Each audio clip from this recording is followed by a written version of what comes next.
बुधवार Indian premiere league रे Kolkata Knight Riders Mumbai को 5 विकेट हराई। Kolkata Knight Riders PAT Cummins बुधवार मुंबई इंडियंस विपक्ष जोरदार इनिंग्स खेली।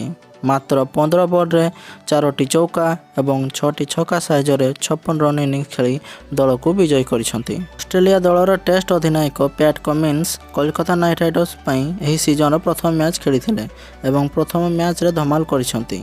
पैट कमिंस मात्र 14टी बॉल रे 50 स्कोर करी एही रेकर्ड सृष्टि करिसेंती।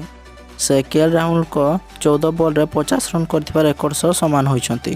डैनियल सामस को ओवर कमिंस 4टी छक्का 2टी चौका मारी 35 रन संग्रह करी दल को जिताइथिले। मैच रे कोलकाता टॉस जीति प्रथमे बॉलिंग निष्पत्ति नैथिला। प्रथमे बैटिंग करी मुंबई निर्धारित 20 ओवर 161 रन करिथिला। मुंबई पक्षरु Suryakumar Yadav 52 run, Tilak Varma 38 run और डेवलड ब्रेविस 29 रन करथिले।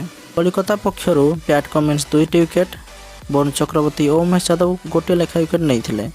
161 रन जवाब रे केकेआर 16 ओवर 5टी विकेट हराई लक्ष्य हासिल करनैथिला। कोलकाता तरफरु वेंकटेश अय्यर अपराजित 50 रन, पैट कमिंस अपराजित 56 रन करथिले।